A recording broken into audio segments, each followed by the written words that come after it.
Bueno, bienvenidos a una nueva jornada de nuestras charlas de la Asociación de Profesionales Tributarios Linked-Access. Y en esta ocasión tenemos a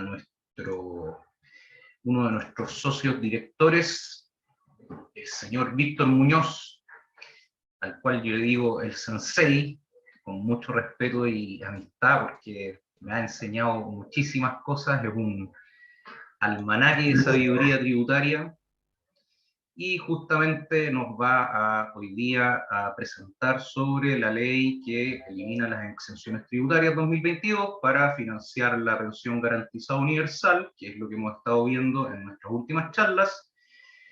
Y en esta instancia va a presentar sobre la sobretasa de impuesto territorial e impuesto a ciertos bienes de lujo, por lo que todos ya tenemos claro que ese helicóptero que nos pensábamos comprar ahora nos va a costar un poco más caro.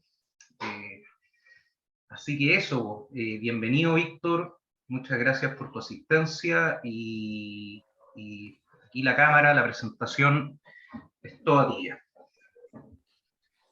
Bueno, muchas gracias Felipe, muchas gracias por esa presentación. La verdad es que me tiráis muchas flores. Está bien, está bien, está bien, está bien, está bien.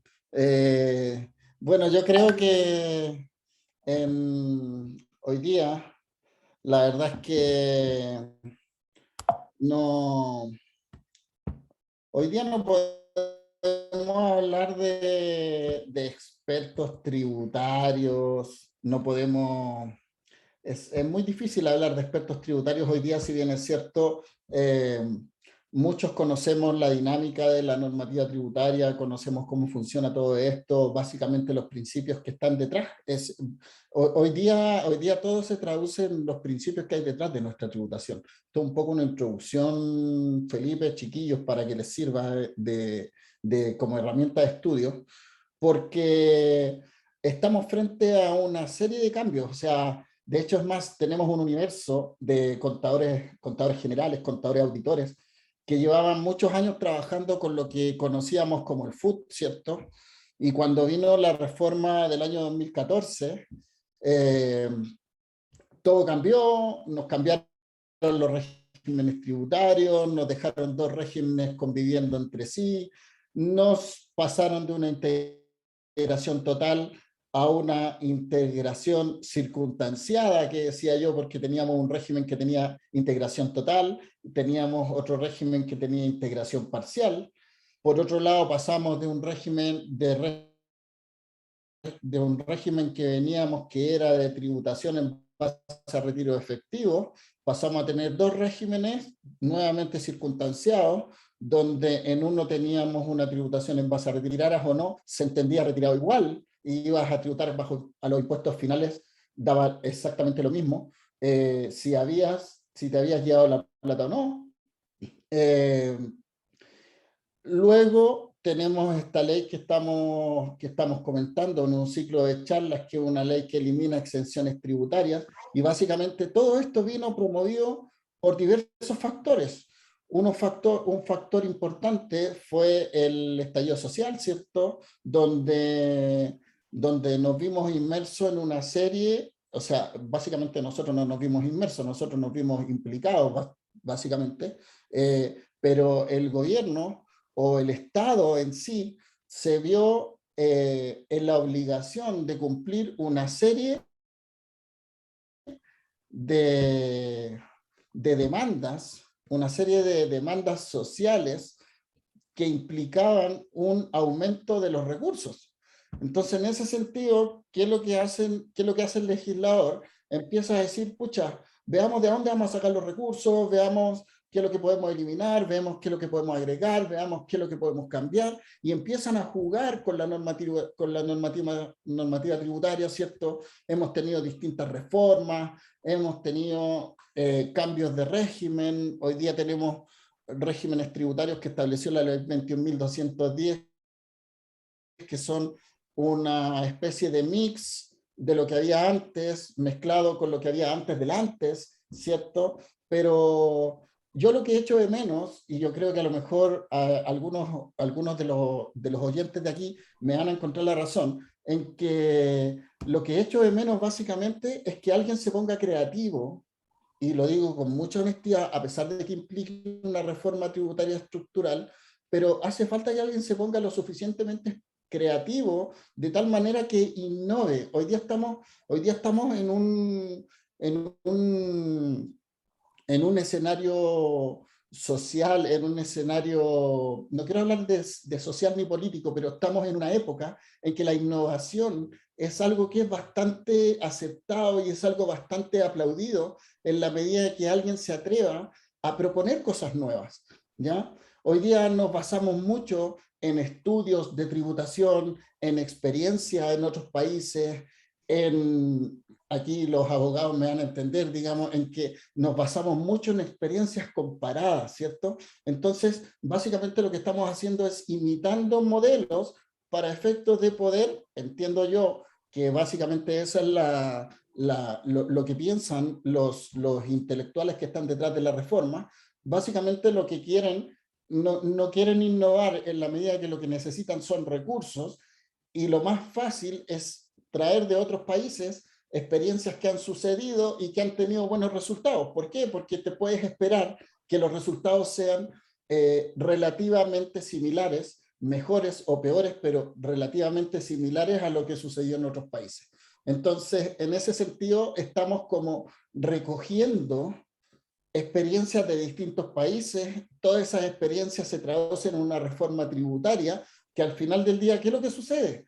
Que nosotros, los que estamos inmersos en el mundo de la asesoría tributaria, empezamos a tratar de interpretar, tratamos de interpretar la norma desde una forma, tratamos de aplicarla de una cierta forma, luego viene impuestos internos y te saca una circular de 200 páginas donde te explica que lo que tú trataste de interpretar, si bien es cierto, estaba bien, pero no estaba del todo bien, y al final del día te va cambiando ciertas cosas que a ti escapan de lo que es la lógica tributaria que hemos tenido siempre. Y la lógica tributaria que hemos tenido siempre es lo que hoy día yo creo que es lo que nos está impidiendo poder llegar a un sistema tributario en que converjan y estén todos contentos, porque lo que ha sucedido en el último tiempo es que siempre hay un sector que no está contento con la reforma tributaria, siempre hay un sector que no está 100% satisfecho con el esquema de tributación, y tenemos lo que ha pasado hasta hoy día.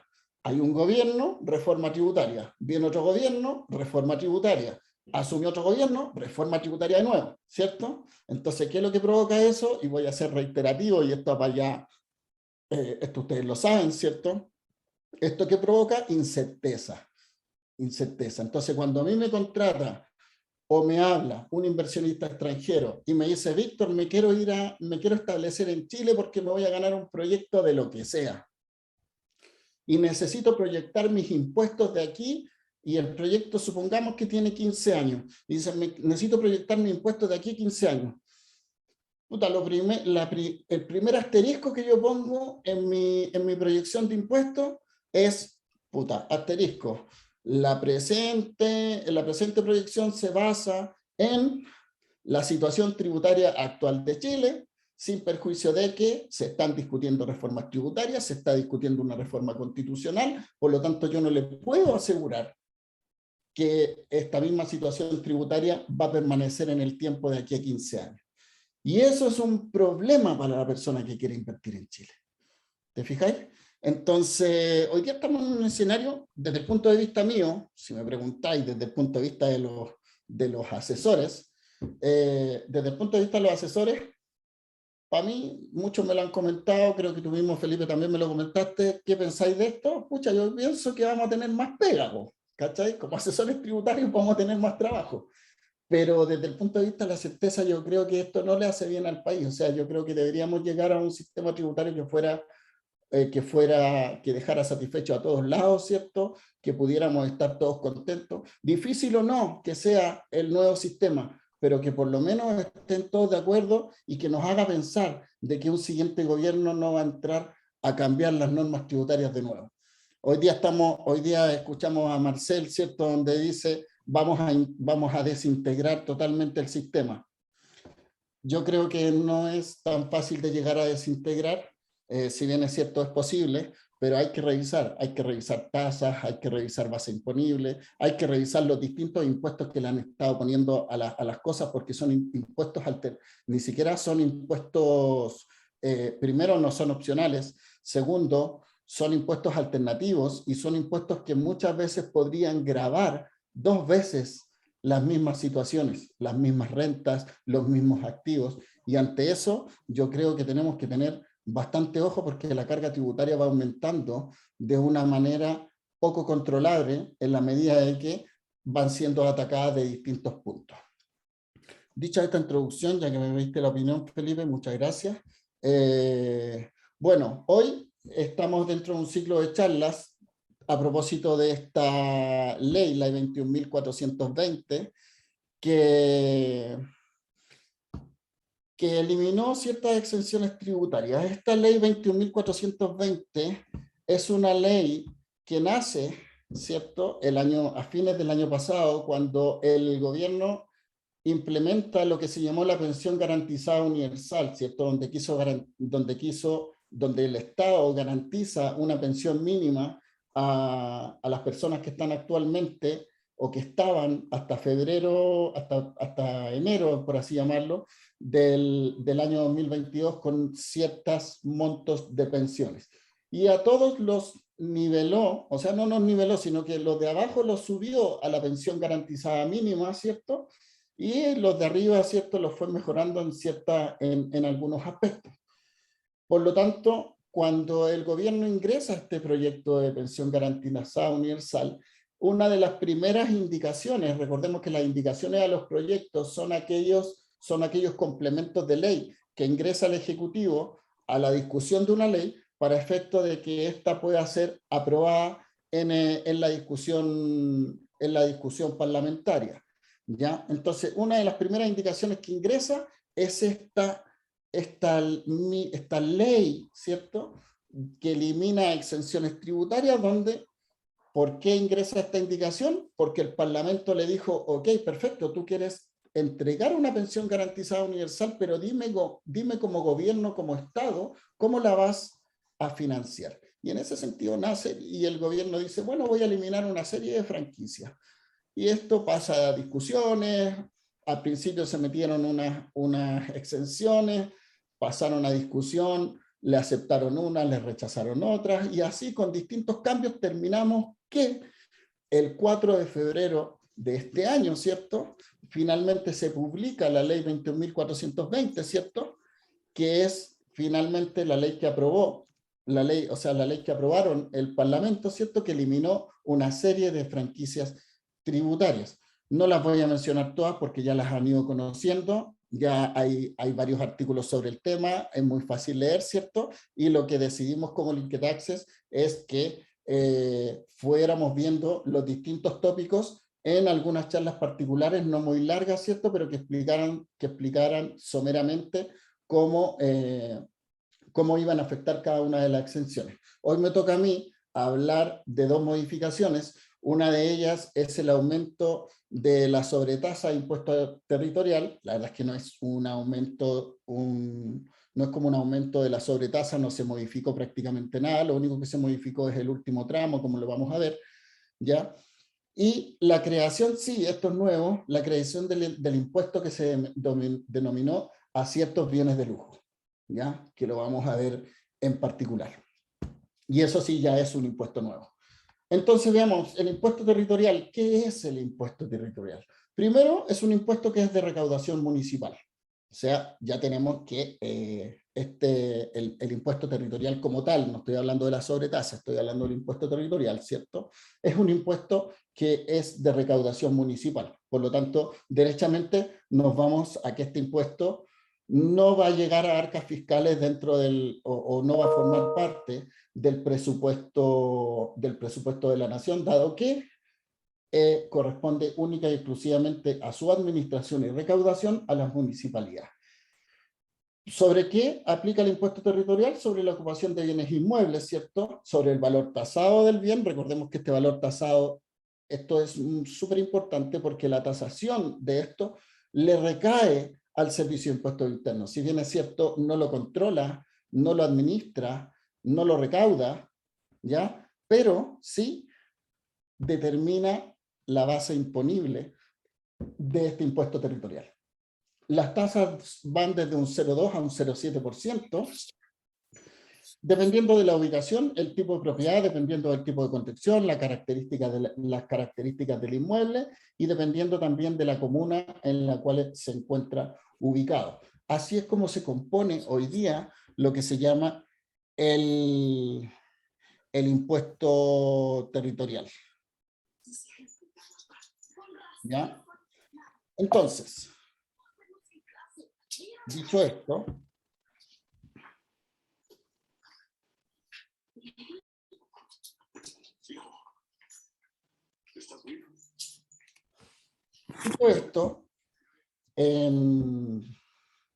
con el fin de poder obtener una mayor recaudación fiscal, nace lo que se llama la sobretasa del impuesto territorial.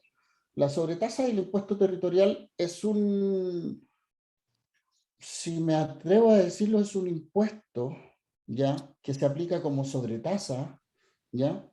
Y aquí viene los abogados de la audiencia me van a entender. Es súper raro hablar de una sobretasa cuando estás hablando de impuestos. Porque cuando hablamos de clasificaciones de gravámenes, sabemos que una tasa es muy distinto a un impuesto, ¿cierto? Entonces, aquí estamos hablando de una sobretasa del impuesto territorial. A mí me parece una dicotomía, pero bueno, el legislador sabe por qué hacen las cosas, o sabe por qué le coloca los nombres a estas situaciones. La sobretasa aplica sobre las personas naturales o jurídicas, ¿cierto? Incluso también a entidades sin personalidad jurídica, que son propietarios de bienes raíces inscritos bajo sus respectivos RUT. Lo voy a decir como RUT, ¿cierto? Como personas naturales o jurídicas que tienen el dominio respecto de ciertos bienes raíces. Por lo tanto, ya me vuelvo a la dicotomía del nombre, donde señala que es una sobretasa de impuesto territorial. Y aquí yo te digo, ¿por qué si el impuesto territorial, si es un impuesto que grava los bienes, porque el impuesto territorial grava los bienes y de hecho sigue los bienes, independiente de los dueños que pueda tener? La sobretasa es un impuesto, es un gravamen, ¿cierto?, que aplica sobre la persona que tiene el dominio de esos bienes. Su base imponible se determina en base al avalúo fiscal de los bienes que posee o sobre los cuales tiene el dominio. Pero esta sobretasa recae sobre la persona y sigue a la persona. ¿Te fijas? Por lo tanto, sigo nuevamente y voy a seguir insistiendo en que existe una dicotomía en la legislación tributaria en Chile. Y eso recae básicamente en la mala asesoría que tiene el Congreso cuando hacen las leyes, o en este caso el legislador cuando las propone. ¿Por qué? Ya esta discusión es tremenda, la llevamos hace rato. ¿Por qué? Y tanto abogados como contadores coincidimos en que al final del día las leyes las resuelven y las discuten y las proponen economistas en base a modelos. Y en realidad los que los terminan aplicando y los que terminan trabajando con esto somos nosotros, los contadores y los abogados. Y al final del día tenemos que tratar de entender lo que el legislador quiso decir. A mí me parece una dicotomía esto, porque este es un gravamen que afecta a las personas, no afecta al impuesto territorial. Si bien es cierto, se cobra a través de, o se gira en la misma oportunidad del impuesto territorial, pero no corresponde a tal. Va a gravar a las personas naturales, a los RUT, digamos, que tienen el dominio de ciertos bienes, cuando estos en su conjunto superen las 670 unidades tributarias anuales de avalúo fiscal. Entonces, vamos a decir que esta sobretasa se aplica a los contribuyentes que cuenten con una propiedad, con una o más propiedades, que en total no superen las 670 unidades tributarias anuales. Cuando las superen, vamos a tener los tramos que vamos a ver más adelante. ¿Qué bienes van a estar exentos de esta denominada sobretasa? Los bienes que van a estar exentos son los bienes raíces de contribuyentes que tributen en el régimen especial de pymes, ¿cierto? Ya sabemos que el régimen especial para pymes está establecido en el artículo 14, letra D, de la Ley sobre Impuesto a la Renta. Respecto de los inmuebles o parte de ellos, recordemos que tú puedes tener el dominio de un bien, puedes tener también una cuota de dominio y, por lo tanto, se va a hacer respecto de las pymes, respecto de los inmuebles o parte de esos inmuebles que destinen al negocio o giro de la empresa. Y ahí ya vamos al destino. Por lo tanto, aquí ya dejamos de hablar de dominio y hablamos probablemente de alguno de los componentes del dominio, del uso o el goce, ¿cierto? Por lo tanto, vamos a verificar qué tipo de contratos son los que estas empresas tienen respecto de los inmuebles para determinar qué parte de ese valor es el que podría estar grabado a la sobretasa y qué parte no. Tampoco van a estar grabados los bienes raíces que inviertan los fondos de pensiones, así como la parte exenta de las propiedades que cuenten con alguna exención territorial. Y aquí es donde hablamos de avalúo afecto y avalúo exento. ¿Cuál es la tasa pre-reforma? El universo de bienes raíces o cuotas sobre ellos que sobrepase los 670 unidades tributarias anuales y hasta 1.175 unidades tributarias anuales, va a aplicar un impuesto que es del 0.075%. Este impuesto, ojo, es un impuesto que es un impuesto progresivo, ¿ya? Y que se aplica sobre los tramos. Tiene exactamente la misma forma de determinación que el impuesto global complementario, en la mecánica, en la práctica, ¿ya? No es que si tú tienes, suponiendo, tienes 1.000 unidades tributarias anuales de bienes raíces, sobre los 1.000 vas a aplicar los 0,075. Eso no es así. Tú vas a aplicar los 0,075 sobre la parte que supere las 670 unidades tributarias anuales. Por lo tanto, en el ejemplo que acabo de decir, si tengo 1.000, solamente voy a aplicar 0,075 sobre 330 unidades tributarias anuales. ¿Ya?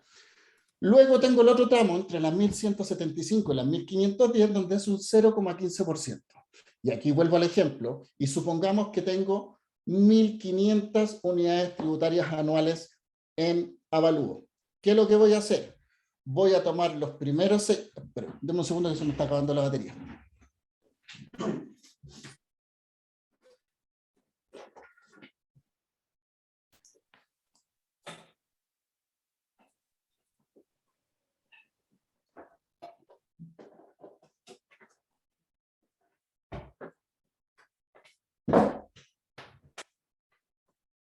¿Qué sucede en el ejemplo? Voy a tener 1.500 cuotas de avalúo, ¿cierto? Mis primeros 670 unidades tributarias anuales van a pagar 0. Las siguientes, el tramo que está en los 670 y los 1.175 va a pagar el 0.075%. Y el tramo que va entre los 1.175 y los 1.500 va a pagar el 0,15%. ¿Ya? Así es como se determina esta sobretasa. Y sobre los 1.510 va a quedar grabado con un 0.275%. ¿Ya? Como dije, graba la suma de los avalúos fiscales de cada uno de los bienes raíces de propiedad de un mismo contribuyente según su valor al 31 de diciembre del año anterior. Y aquí viene la gran pregunta. ¿Cuál es su valor al 31 de diciembre del año anterior? El avalúo que corresponde es ese avalúo que sale los primeros días de enero, que corresponde al primer semestre del año siguiente. Ese es el avalúo que corresponde al 31 de diciembre del año anterior. Recordemos que los avalúos van destinados en forma desfasada. La sobretasa se va a devengar anualmente, se consideran los bienes raíces que estén inscritos al 31 de diciembre del año anterior. Si usted lo vendió en diciembre, hizo el ingreso al conservador de bienes raíces y el conservador de bienes raíces lo inscribió al nombre de su comprador el día 2 de enero, usted va a tener que pagar la sobretasa porque el 31 de diciembre ese bien estaba a su nombre. ¿Ya? Luego, en caso, como dije recientemente, en caso que el contribuyente enajene un bien raíz durante el año, no se afecta la aplicación de la sobretasa porque tiene una base imponible que se calcula o se saca la foto al 31 de diciembre del año anterior. Por lo tanto, aunque usted haya liquidado todos los bienes, tiene que pagar la sobretasa de igual manera. El giro de la sobretasa, el giro y pago, obviamente, se realiza en la misma oportunidad aplicable al impuesto territorial. ¿Ya? Y aquí tenemos lo que les acabo de mencionar. Es esta sobretasa, digamos, es algo que no tiene nada que ver con el impuesto territorial, no son contribuciones, es un impuesto que grava una persona, no grava un bien, por lo tanto, esa discusión ya la tuvimos. Pero de todas formas, el giro se hace en la misma oportunidad en que se calculará, determinará y girará el impuesto territorial o las contribuciones. ¿El contribuyente puede reclamar la sobretasa? Sí. ¿Bajo qué procedimiento? Bajo los procedimientos y plazos de la RAP. Puede ir en RAP o puede ir al TTA. Los plazos son distintos, ojo. Los plazos son distintos para ir a reclamar en la medida de que los plazos se cuentan. Hay dos tipos de procedimientos. Hay un procedimiento donde yo reclamo una retasación de bienes raíces y hay otros impuestos donde yo reclamo, por ejemplo, hay otros procedimientos donde yo reclamo una tasación en procedimiento general cuando hay un nuevo cálculo de los avalúos de las propiedades. Eso es otro procedimiento. Y hay un procedimiento específico donde yo puedo reclamar la sobretasa cuando yo considero que la sobretasa está mal aplicada. ¿Ya? Cuando yo reclamo, ya sea en RAP o en el TTA, y existe un fallo en que me modifica la sobretasa, existen giros suplementarios y giros de reemplazo. ¿Qué significa giros suplementarios? Que puede haber una diferencia en contra del contribuyente y en este caso se va a girar la diferencia. Ahora bien, si existe una diferencia que está, cuando hay un giro suplementario es cuando la diferencia está en contra del contribuyente. Y cuando la diferencia está en favor del contribuyente, ¿cierto? O sea, yo debería haber pagado menos, en ese caso se emite un giro de reemplazo. ¿Qué significa? Que tiene que haber, queda sin efecto el giro anterior y tiene efecto un nuevo giro emitido. ¿Cuándo se paga la sobretasa? En los meses de junio y diciembre de cada año, ¿cierto? Donde las resoluciones van a ser notificadas entre el 30 de abril y el 31 de octubre. Rodrigo, siempre pueden haber giros suplementarios porque hay que ver, mira, yo creo que si alguien acá trabaja en los tribunales tributarios me va a entender. Hay muchas veces que el contribuyente cree tener la razón, va dispuesto y interpone una acción en los tribunales, muchas veces mal asesorado, donde pretende y dice que va a ganar y resulta que al final el servicio presenta una prueba distinta, presenta una prueba contundente y al final, como decimos algunos, van por lana y terminan trasquilados. Así que nadie te puede asegurar que si vas al TTA no podría existir un giro suplementario. Evidentemente, bajo la lógica de que no vayas a ir al tribunal tributario si es que vas a perder, deben ser mucho menores los casos en que hayan giros suplementarios, sin perjuicio de eso, de que podría existir, sí podría existir.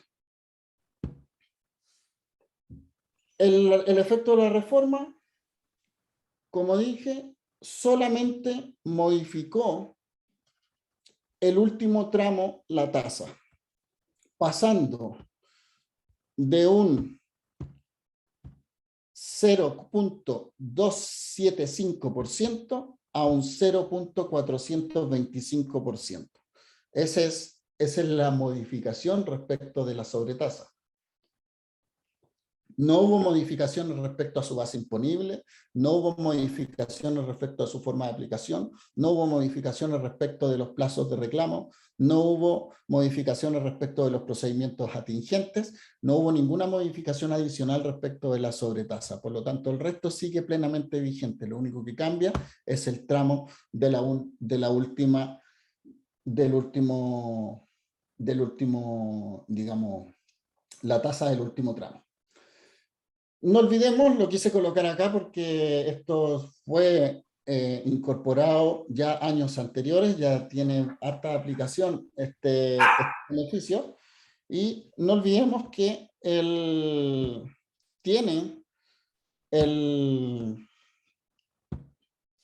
existe el beneficio del adulto mayor, ¿ya? Los adultos mayores podrían estar exentos de estos pagos en la medida que tengan más de 60 años si son mujeres, más de 65 años si son hombres, al 31 de diciembre del año anterior. El inmueble debe estar inscrito a su nombre al 31 de diciembre. La inscripción debe estar a nombre a beneficio exclusivo de ese adulto mayor o en conjunto con su cónyuge, ¿cierto? O con los hijos que hayan sucedido al cónyuge fallecido, ¿ya? El inmueble debe estar destinado a la habitación. El avalúo fiscal no puede superar las 670 UTA. Y si el contribuyente tiene varios inmuebles, su suma no va a exceder tampoco las 750 unidades tributarias anuales. En ese caso, ¿cierto? Si este adulto mayor tiene ingresos anuales entre 0 y 13.5 unidades tributarias anuales, tiene una rebaja del 100% de este impuesto territorial, o sea, no va a pagar impuesto territorial sobre ese inmueble. Es una exención que, en base a la condición del propietario, afecta al inmueble. Si tiene entre 13.5 y 30 UTA de ingresos anuales, tiene una rebaja del 50%, y si este adulto mayor tiene ingresos de más de 30 UTA, en este caso pierde el beneficio y no tiene ninguna rebaja. Se los quería mencionar, digamos, a propósito de el impuesto territorial. Otra modificación respecto a los bienes de lujo, y esto ya es nuevo, aquí no hay materia pasada, ¿cierto? ¿Y qué es el denominado impuesto a los bienes de lujo? Primero es un impuesto, ahora sí es un impuesto, esto no es una sobretasa ni nada por el estilo, este es un impuesto que se paga anualmente por los propietarios de vehículos, yates, aeronaves y o helicópteros, ¿cierto? Que superen ciertos límites de avalúo establecido por el legislador, ¿ya? ¿Qué características tiene este impuesto? A ver, primero se aplica un impuesto anual, ya sabemos, de carácter anual, del 2%. Yo le coloqué ahí sobre el avalúo fiscal de los siguientes bienes. ¿Por qué le coloqué el avalúo fiscal? Ya lo van a ver un poco más adelante. La ley señala y dice el valor corriente en plaza de esos bienes. Y entramos en la discusión semántica de lo que es el valor corriente en plaza. Muchos se van a impuestos internos y ven cuál es su interpretación de eso. Otros expertos también creen tener la respuesta de lo que es el valor corriente en plaza. Sin embargo, la misma ley que crea este impuesto, ¿cierto? Se hace cargo y dice qué es lo que va a entender para los efectos de este gravamen, qué va a entender como valor corriente en plaza, que ya lo vamos a ver adelante. Y como ustedes saben, de acuerdo a las normas de interpretación de la ley, cuando la norma es clara y específica, no requieren interpretación alguna. Por lo tanto, los helicópteros van a estar grabados, los helicópteros tripulados. ¿Qué significa cuando hablamos de helicópteros tripulados? Cuando hablamos de helicópteros de pasajeros. Recordemos que existen helicópteros también que se usan para extinguir incendios, ¿cierto? Que se ocupan para rescate, y ese tipo de helicópteros no son los que van a ser grabados con este impuesto anual. Son los tripulados, son los helicópteros de pasajeros.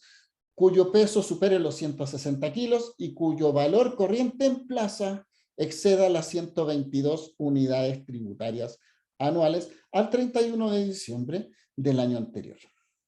¿Qué más? Los aviones tripulados nuevamente que superen los 160 kilos también y que tengan un valor corriente en plaza superior a 122 unidades tributarias anuales.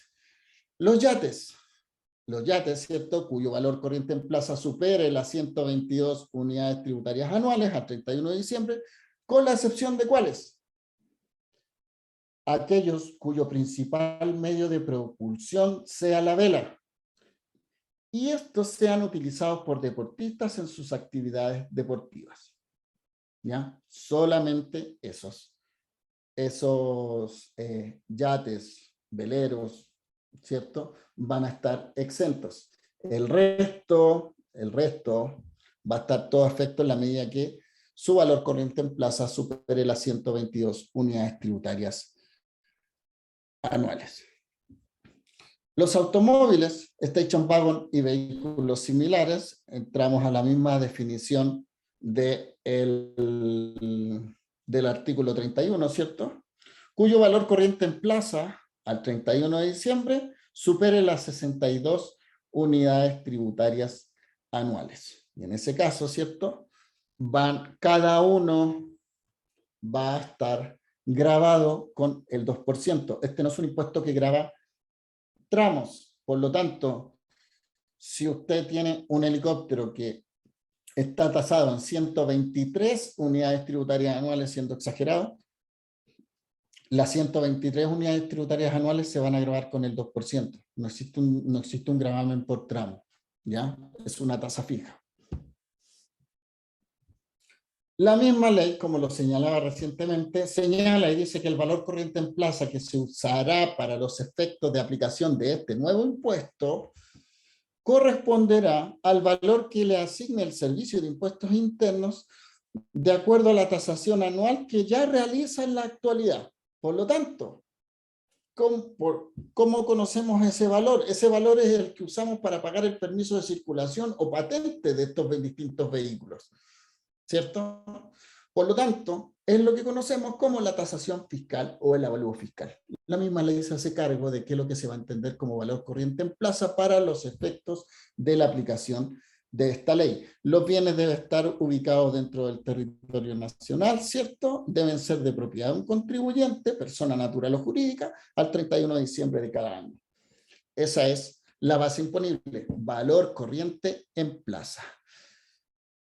¿Cuáles son las excepciones? Todas las leyes en Chile tienen excepciones. Se exceptúan de la aplicación de este impuesto que los bienes fiscales y municipales, así como aquellos de propiedad de empresas que desarrollan actividades operativas afectadas del impuesto de primera categoría, en la medida que dichos bienes se empleen efectivamente en la consecución de las respectivas rentas. O sea, que sean bienes destinados al giro del negocio.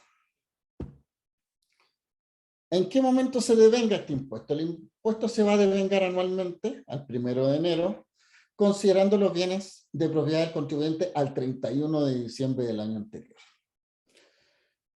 Este impuesto, los contribuyentes que declaren impuesto de primera categoría sobre renta efectiva, no podrán deducir el impuesto en su renta líquida imponible. O sea, no es deducible, no es un gasto. No obstante, tampoco se van a afectar con la tributación del artículo 21. ¿Ya? Este impuesto no es del inciso segundo del artículo 21. Es un impuesto que no es deducible, pero que no se va a afectar con el artículo 21. No corresponde a partidas del inciso segundo. ¿Ya? Eso es súper importante porque las partidas del inciso segundo tienen una incidencia especial en la renta líquida, en los registros empresariales, en el SAC. Por lo tanto, es importante dejar en claro que este impuesto no es un gasto deducible, pero no tiene la naturaleza jurídica de ser un gasto del inciso segundo del artículo 21. Eso es muy importante dejarlo en claro. ¿Cómo se va a girar y pagar este impuesto? Durante el mes de abril de cada año, en la forma en que determina el Servicio de Impuestos Internos mediante resolución, la cual sabemos que el Servicio de Impuestos Internos está con mucha pega, hoy día está con grandes cambios, por lo tanto esperamos que en algún momento salga la resolución que va a regular este tema. El año tributario donde va a entrar en plena aplicación es el año tributario 2023, por lo tanto le queda todo el año comercial 2022 para sacar la resolución al Servicio de Impuestos Internos.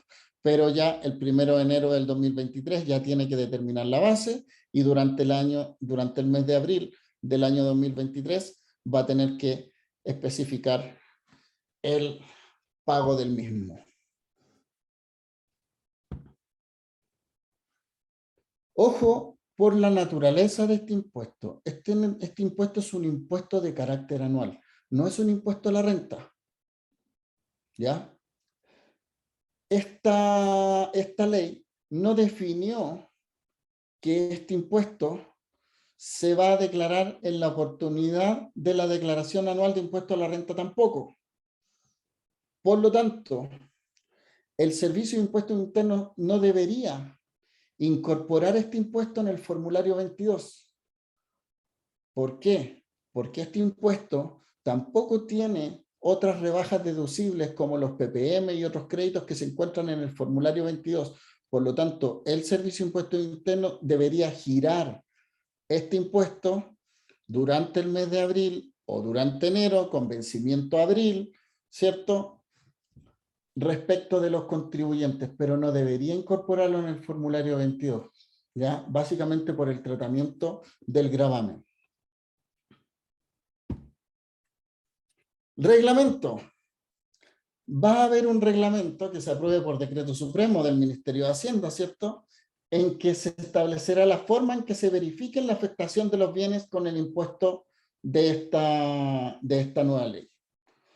¿Para qué? El servicio va a elaborar un registro del valor corriente en plaza de todos los bienes señalados en la ley. O sea, de los aviones tripulados, de los helicópteros tripulados, de los yates que no dependan exclusivamente de vela y que sean usados para fines deportivos, probablemente eso le recaiga el valor probatorio al contribuyente, ¿cierto?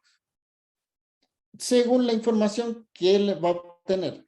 ¿De dónde? De la Dirección General de Territorio Marítimo, Marina Mercante, de la Dirección General de Aeronáutica y también otros organismos competentes.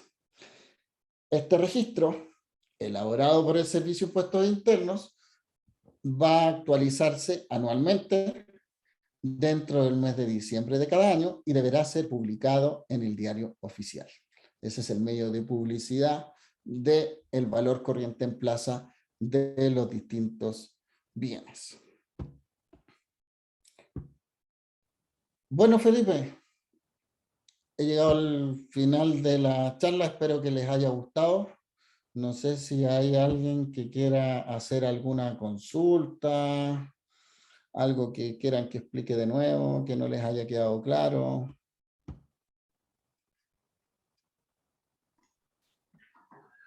Súper choro, muy interesante, Víctor.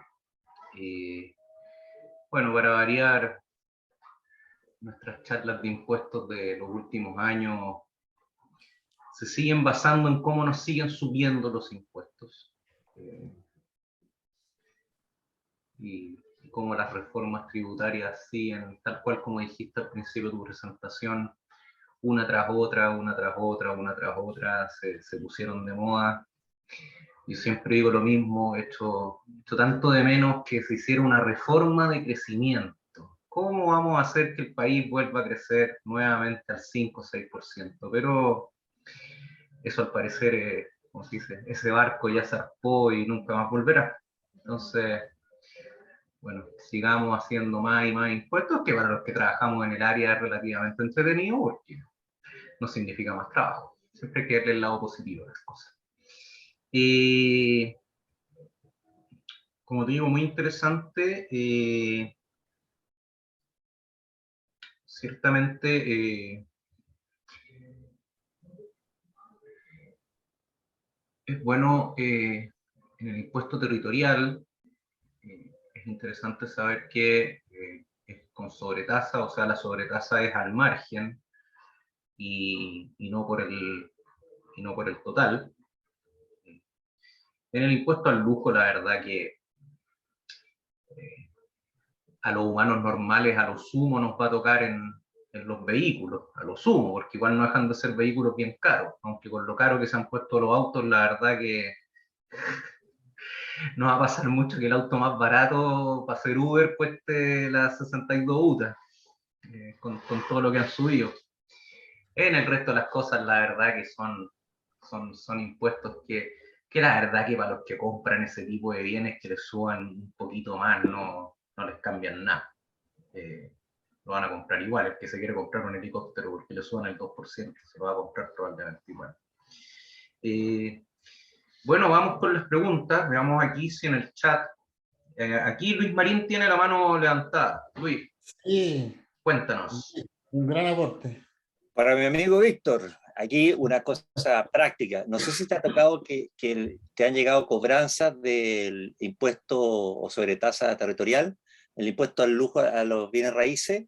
En lo personal a mí me llegó para 2 pymes y te quería preguntarte un poco cómo ha sido tu experiencia para ver si nos puedes complementar ese tema. Gracias, Víctor. Muy buena presentación. ¿Cómo? De nuevo, Luis. Si te han llegado cobranzas, ¿Ya? el impuesto territorial o sobretasa a los bienes raíces, porque ¿Ya? a mí me llegaron personalmente cobranzas para pymes y tuve que yo acreditar que eran inmuebles del activo fijo y que eran parte de la pyme para poder dejarla fuera del cálculo. Efectivamente, y es un poco lo que hablaba también respecto de este impuesto al lujo, ¿cierto? Yo no le llamaría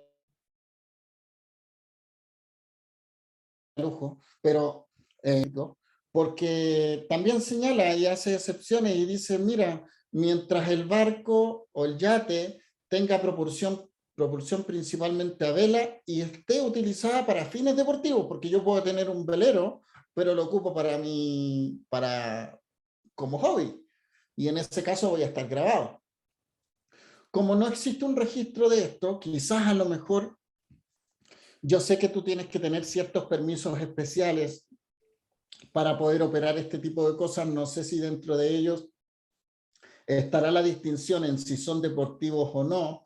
Por lo tanto, me atrevería a decir que finalmente le van a dejar esta carga una vez más a los contribuyentes, y en ese caso, cuando llegan las cobranzas, va a haber que reclamarlas, evidentemente, cuando llega el giro, digamos, porque recordemos que los plazos para reclamar se entienden desde la notificación del giro, ¿ya?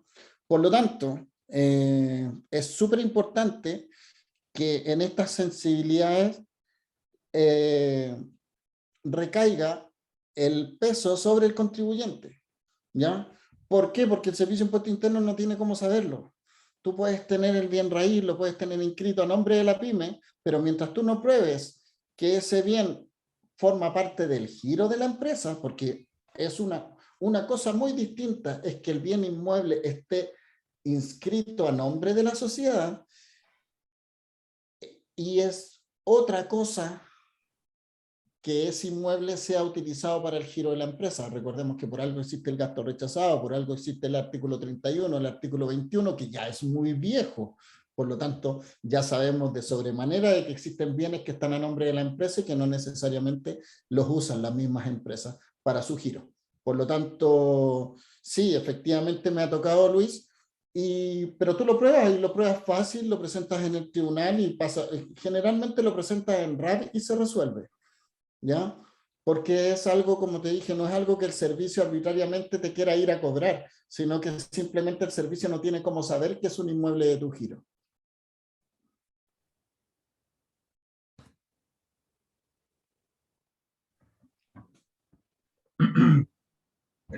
Vamos a ver si tenemos algunas preguntas en el chat.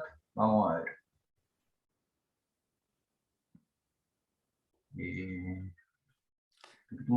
Déjame responderle la pregunta que está haciendo Rodrigo Valle, porque ¿Ya? efectivamente eso es algo que yo toqué dentro de los procedimientos.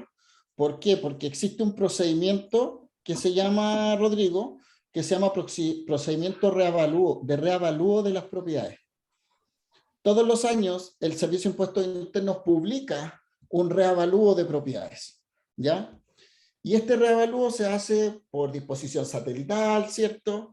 Y es una publicación genérica. En ese caso, lo que tú debes reclamar, no reclamas la sobretasa. Ahí básicamente tú haces un reclamo de avalúo de los bienes raíces para efectos de que se tase correctamente tu bien. Si tramitando el reclamo de reavalúo del bien raíz te llega el giro de la sobretasa, evidentemente tienes que hacer el reclamo en particular, dado que uno no afecta al otro. Son procedimientos distintos, no son procedimientos que puedan acumularse, por lo tanto, necesariamente tienes que seguirlos por separado. Efectivamente, con la publicación te das por informado de la sobretasa, o sea, perdón, del nuevo avalúo. También hay los plazos son bien largos, ¿eh? Son de 180 días hábiles para reclamar, o sea, para llegar al TTA, 180 días hábiles, estáis hablando de 7, 8 meses, por lo tanto, cuando te llega el primer cobro de contribuciones, ya te diste cuenta que tu avalúo se fue a las nubes, todavía te queda harto espacio para poder reclamar, no son plazos acotados. Y también existe un procedimiento de reavalúo donde el Servicio de Impuestos Internos, a través de su departamento de evaluaciones, específicamente fiscaliza una propiedad. Y en ese caso existe una notificación, y existe una notificación de una resolución. Y por eso hay dos tipos de procedimientos. Un procedimiento de reavalúo general, ¿cierto? Y un procedimiento de reclamo de avalúo especial. ¿Ya?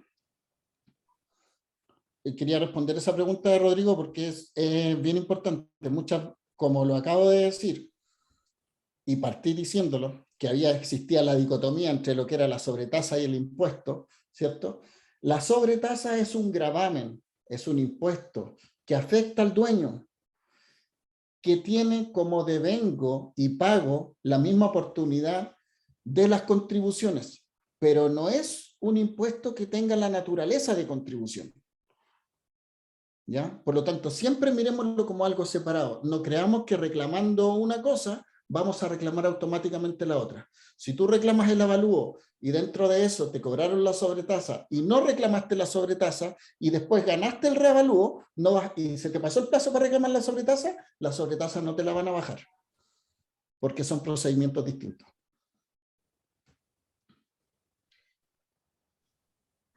¿Alguna otra pregunta por aquí? Oye, yo tengo una pregunta, Víctor, a mí que tú me conoces y me gustan las preguntas algo rebuscadas a veces, me gusta encontrarle la maña. A ver. ¿Qué pasa si yo, quizás no está en una pregunta tan rebuscada, pero si yo le hago mejoras, yo tengo bienes que no califican y le hago mejoras para que califiquen? ¿Ya? ¿Cómo pasa ahí? ¿Cómo me fiscalizarían? Es que la fiscalización hoy día está dada automáticamente por la necesidad del costo, creo yo. Primero, Por el servicio de... ejemplo, te digo, por ejemplo, yo me compro un helicóptero usado, muy barato, o uno nuevo, pero que está justo por debajo del valor de la sobretasa. ¿Ya? Y de ahí le hago el helicóptero, lo convierto en el helicóptero de Rápido y Furioso. No tienen cómo saberlo. No tienen cómo saberlo. Yo pensé que te referías a la mejora de los bienes raíces. No, Pero también en mejoras de bienes raíces, es que ahí tiene más sentido porque yo en algún minuto probablemente me convendría al momento de venderlo, si yo le hago mejoras importantes, hacerle un reavalúo, a eso me refería con el costo. justamente si soy persona jurídica, subirle el costo, o si soy persona natural, también subirle el costo y consumir menos de las 8.000 UF, si es que me quedan. En ambos casos el control va por el lado del costo, porque mientras la ley dice que mientras estas mejoras no estén debidamente informadas al Servicio de Impuestos Internos y formen parte del avalúo del bien para efecto de impuesto territorial, no se pueden considerar como costo. Por lo tanto, por ese lado va el control de las mejoras en los impuestos en los bienes inmuebles, digamos. Luego, tienes por otro lado estos bienes de lujo, en que yo agarro mi auto, le cambio el motor, le hago un montón de cuestiones para incrementar su valor, ¿cierto? No tienen cómo saberlo y no lo van a saber nunca. Eso no va a existir un registro a menos que tú vayas a acusarte. Y esto, en el caso de los vehículos, por ejemplo, esto en el fondo, esta sobretasa es pago único, ¿o no? ¿Es a una vez esa sobretasa de los vehículos, por ejemplo? ¿O de los helicópteros? Es un impuesto anual, Anual. ¿sí? No dice impuesto único, es un ¿Y impuesto anual. dónde me van a cobrar a mí si yo me compro el Porsche de 100 palos? ¿Dónde me van a cobrar a mí ese impuesto? Te van a hacer el giro en abril, te lo van a notificar por carta certificada probablemente, o te lo van a notificar en tu sitio personal del Servicio de Impuestos Internos, y te va a llegar al domicilio. No, o sea, no me lo van a cargar el permiso de circulación, por ejemplo. ¿No crees No, tú? pues, no, por eso yo les comentaba, no tiene nada que ver con el permiso de circulación, no tiene nada que ver con el formulario 22, esto debería tener un giro especial, un giro Ya, único. pero en la medida que ese vehículo, que van pasando los años, ese vehículo que me costó 62 UTA, pero en la medida que pasan los años va perdiendo su valor, ahí en el fondo, una vez que ya por avalúo fiscal del año vale menos de 62 UTA, ya no me giran el impuesto. Obvio, po, obvio. Perfecto. Sí, son los bienes que al 31 de diciembre del año anterior superen ese valor. Y eso en base a lo que está en la última lámina, ¿cierto? En base a la nómina que va a publicar el Servicio de Impuestos Internos en el diario oficial durante diciembre de cada año. Entonces, cuando te publiquen en el diario oficial y esté tu bien ahí y supere las 62 UTAs, vas a saber que al año siguiente te va a llegar el giro. Y obviamente, considerando los deterioros prácticos del bien y la disminución del avalúo fiscal, el, el, cuando bajes de las 62 UTAs ya no te van a cobrar, pero mientras estés sobre, te van a cobrar. Y da lo mismo que ese vehículo, si yo de ahí lo vendo usado, no, es que encontré al rey de los tontos, se lo vendí al doble, o porque le hice las respectivas mejoras, siempre van a tomar el valor de avalúo fiscal. Eso no va a estar actualizado con el registro civil, por ejemplo, en términos de transacciones. No. Bueno, la verdad es que no debería, pero porque es un registro amplio. El Servicio de Impuestos Internos no va a decir el Porsche Macan de Felipe Bustos, no va a decir eso. El Servicio de Impuestos Internos va a publicar una nómina, yo creo, muy similar a la de las patentes, ¿cierto? Al avalúo de los permisos de circulación, ¿cierto? Donde te va a poner el bien, la marca, el año, las características y la tasación. Perfecto, Por lo perfecto. tanto, si tú vendiste mejor tu camioneta, perfecto, muy bien para ti, pero no, eso no va a afectar ni en lo más mínimo la tasación del servicio. Mira, interesante. Bueno, tampoco es tanto, es 2% la sobretasa, ¿no? Tampoco una... O sea, al final, no, sí es plata, pero para el compadre que se va a comprar el auto 100 palos, que se lo compren a 102, se lo va a comprar igual. No le va a cambiar mucho no le va a cambiar mucho la decisión de Y un auto de consumo. 100 palos no te lo compras usado tampoco, creo yo. Sí, también se vende. Yo creo que sí hay mercado. No sé, no soy experto en autos de 100 palos. Cuando me lo compre te cuento. Oye, bueno, si es que no hay más preguntas, como todas las charlas que hemos participado, agradecerle a los asistentes. Esta vez no pudimos ser tantos, se entiende, porque estamos en la época más ruda del año, conocida como Operación Renta. Donde detalle al margen, yo siempre he creído que la operación renta en las empresas debería ser como la revisión técnica en los vehículos, que debería haber un calendario de acuerdo al número en que termina el RUT de tu empresa o persona cuando tú deberías mandar tu renta, y sería tanto más factible de hacer para todos los que trabajamos en el área, de programar y de ejecutar correctamente. Pero bueno, son algunas ideas que se me ocurren. Eso, pues, Víctor, agradecerte mucho, como siempre aquí, una nueva participación dentro de nuestras charlas, agradecerle a todos los participantes, si alguno de los que está aquí en el chat, o sea, en la exposición que estamos haciendo ahora, no es parte del Inquiet Access, lo invitamos cordialmente a que se una a nuestra asociación gremial. Somos cada vez más personas con proyectos tremendamente entretenidos para este año, más allá de las charlas, una serie de ideas más que estamos desarrollando con el directorio. Se pueden meter a inquietaccess.cl y ver ahí el formulario de inscripción. Quedan más que y cordialmente invitados. Y para los que son parte de nuestro gran grupo, bueno, nos seguimos viendo ahí en el chat, en nuestras entretenidas conversaciones. Eso, muchachos, eso, amigos. La mejor de las suertes para lo que queda de la semana, para este proceso de operación renta, que por suerte no es tan complejo, pero ya nos estamos preparando mentalmente para el próximo año, que probablemente sí nos va a traer una gran cantidad de sorpresas entretenidas. ¿Quién sabe si... Estamos atentos para junio, cuando Sí, Marcel presente la reforma tributaria. quién Estamos muy sabe si expectantes. la próxima renta ya es con un régimen desintegrado completamente. Se nos viene una gran cantidad de cosas que van a suceder. Quizás no suceda ninguna, pero bueno, veamos qué pasa. Muchas gracias a todos y estaremos anunciando prontamente nuestra próxima charla. Que Chao, estén muy chao. bien. Chao, chao.